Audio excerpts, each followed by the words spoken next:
¿Puede alguien convertirse en uno de los asesinos más infames de la historia, sin traumas, sin abusos y sin un pasado oscuro que lo explique?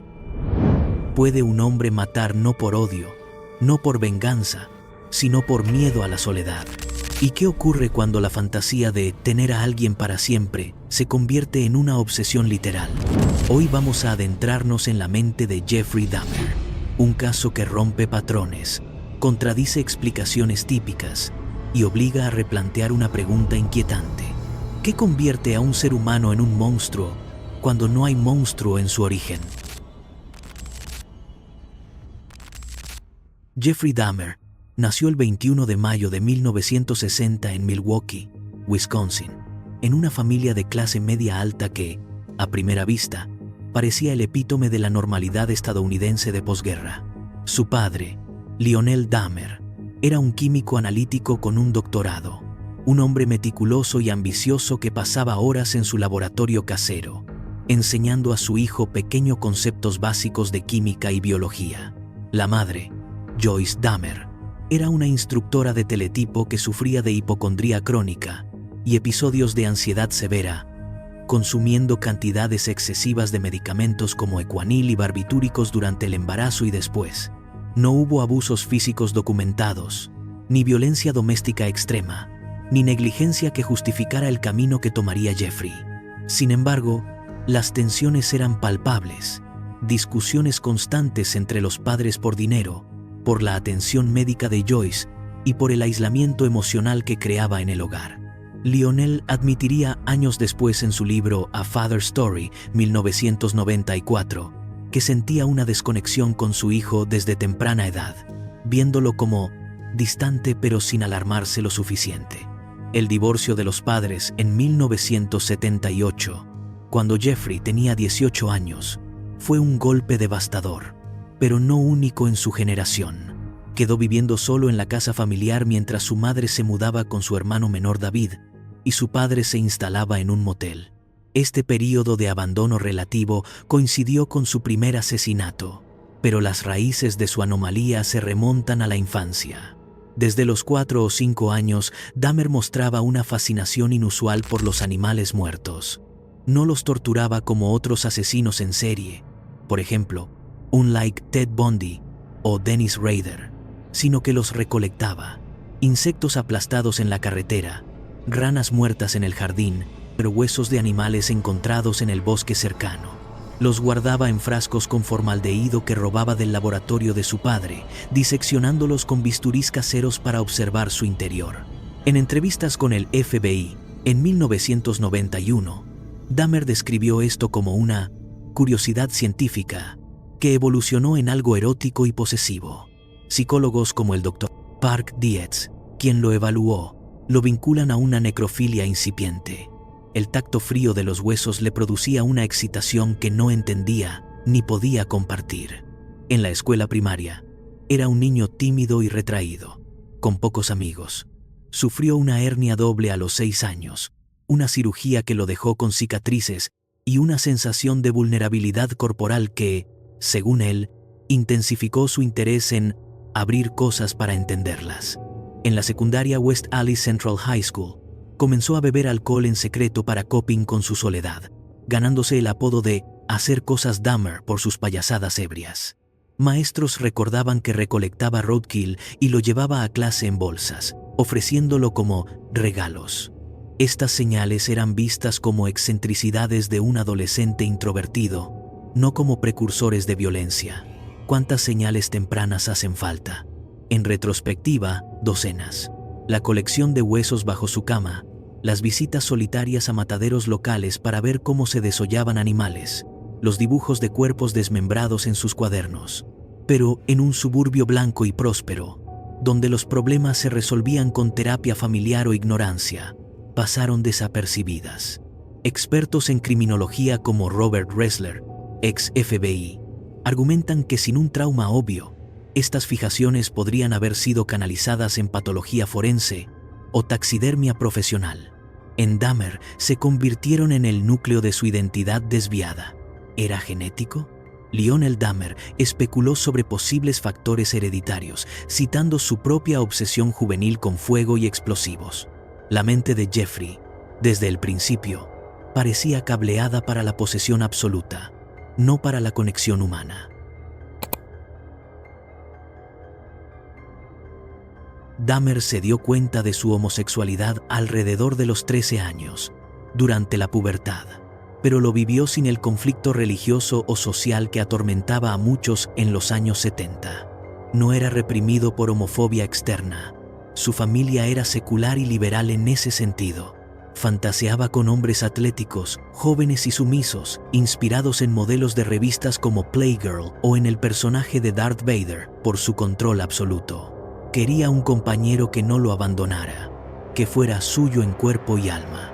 Sus primeras experiencias sexuales fueron en baños públicos y parques de Milwaukee, encuentros anónimos que lo dejaban vacío porque los hombres se iban después. Esta intolerancia al rechazo era patológica. Psicópatas como Dahmer exhiben un bajo umbral de frustración, combinado con empatía selectiva cero hacia el sufrimiento ajeno. La fantasía cristalizó en 1978. Imaginaba recoger a un autoestopista guapo, llevarlo a casa, drogarlo para que se quedara dormido y poseerlo sin resistencia. En su mente, no era violación, era amor eterno. Influenciado por películas como El Exorcista, por el control demoníaco y pornografía gay con temas de sumisión, comenzó a masturbarse pensando en cadáveres inertes. Entrevistado por Stone Phillips en Dateline NBC, 1994, Dahmer dijo: «Quería un compañero que no pudiera decir no, que no me dejara nunca. Esto no era sadismo, no disfrutaba el dolor, sino una parafilia extrema, necrofilia como extensión de su necesidad de control». Psicólogos lo clasifican como parafilia posesiva, donde el objeto de deseo debe ser inanimado para evitar el rechazo. ¿Hasta qué punto una fantasía persistente moldea la realidad? En Dahmer, completamente. Pasó de masturbación con maniquíes robados de tiendas a experimentos reales. Vivía en un mundo interno donde la muerte era el pegamento perfecto para relaciones rotas. Sin terapia, intentó la universidad y el ejército, pero falló. Esta obsesión creció como un tumor, alimentada por alcoholismo crónico que bajaba inhibiciones. Su mente era un laboratorio de horrores autoimpuestos, donde el amor se convertía en taxidermia humana.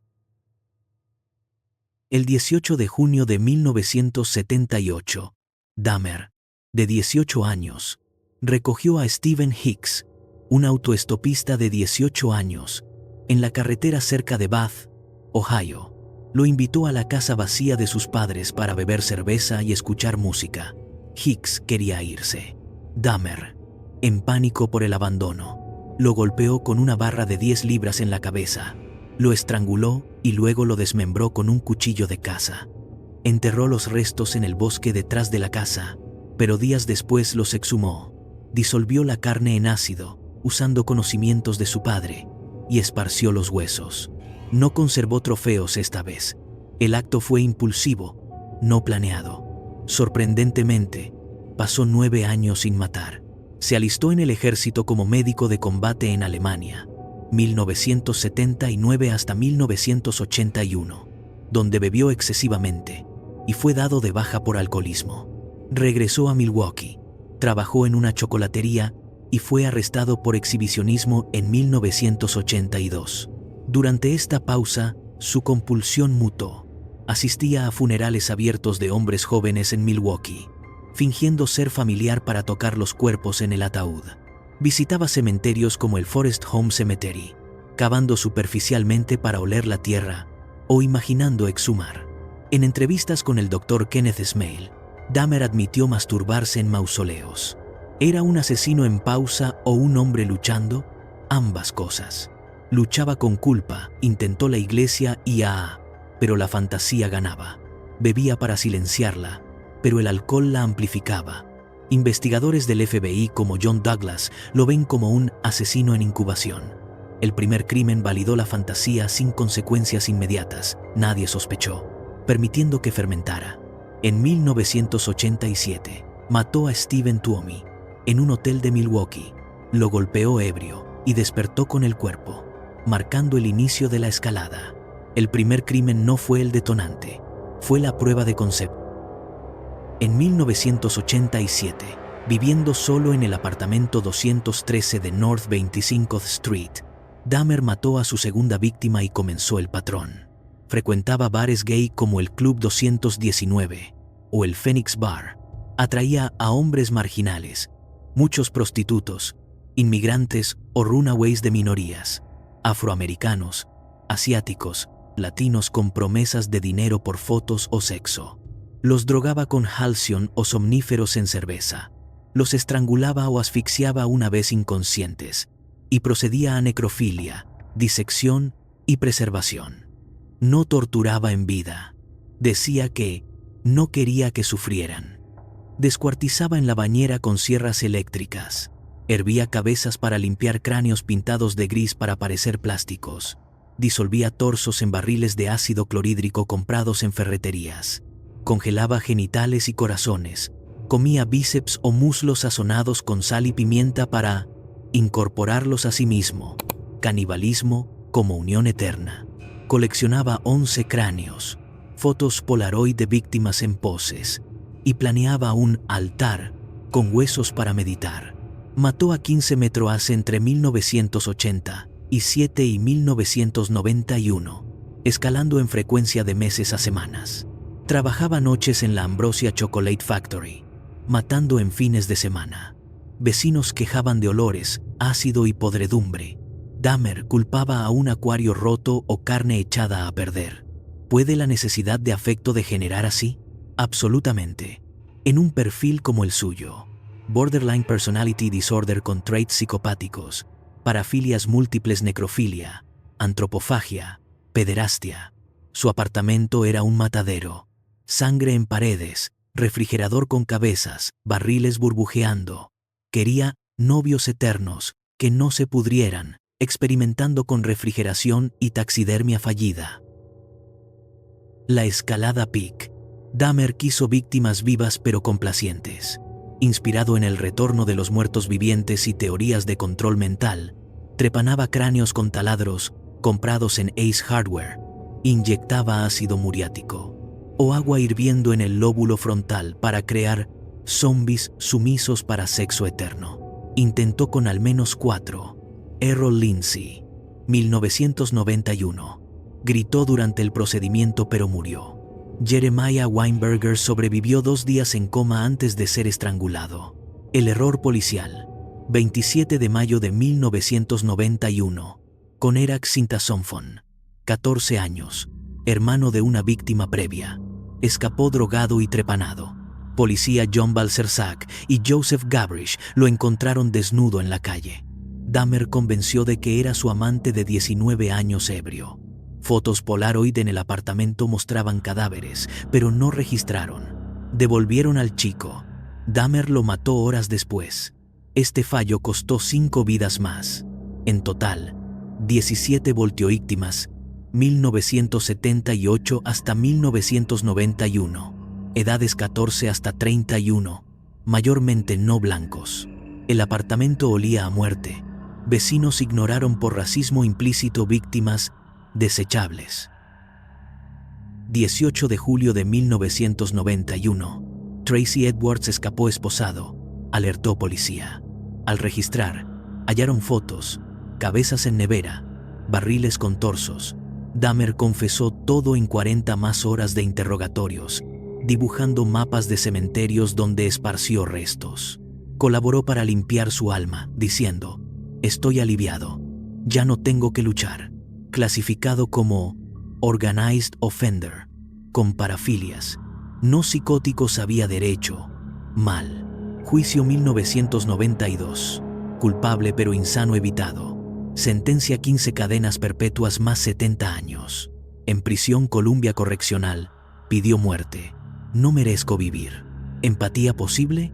Sí, si entendemos su aislamiento, consciente, arrepentido, pero impulsado por compulsiones incontrolables. No monstruo sádico, un hombre roto por deseos imposibles. 1 de noviembre de 1994. Christopher Scarver, preso esquizofrénico, creía ser Dios. Golpeó a Dahmer con una barra de metal en el gimnasio de la prisión, aplastándole el cráneo. Murió en ambulancia. Irónicamente, Scarver era afroamericano, como 11 de las víctimas de Dahmer. Dahmer había convertido su celda en capilla, leyendo Biblia. Su muerte cerró el ciclo, posesión absoluta, incluso en el fin. Dahmer desafía clichés: no infancia abusiva como Ramírez, no poder como Bundy, no misión como BTK, solo soledad extrema llevada a necrofilia posesiva. Víctimas: Stephen Hicks, Stephen Tuomi, James Dockstader, Richard Guerrero, Anthony Sears, Raymond Smith, Edward Smith, Ernest Miller, David Thomas, Curtis Strutter, Errol Lindsay, Anthony Hughes, Conerak Sintasomphon, Matt Turner, Jeremiah Weinberger, Oliver Lacey, Joseph Breithoft. ¿Qué pesa más, entorno o mente? El entorno amplificó divorcio, alcohol, oportunidades en bares marginales, fallos policiales por racismo, homofobia.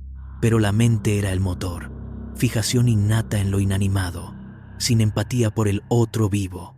Dahmer prueba que monstruos nacen en hogares normales si la psique se tuerce lo suficiente. Su legado: advertencia sobre parafilias no tratadas y recordatorio de que el horror humano a menudo busca algo tan simple y destructivo como no ser abandonado.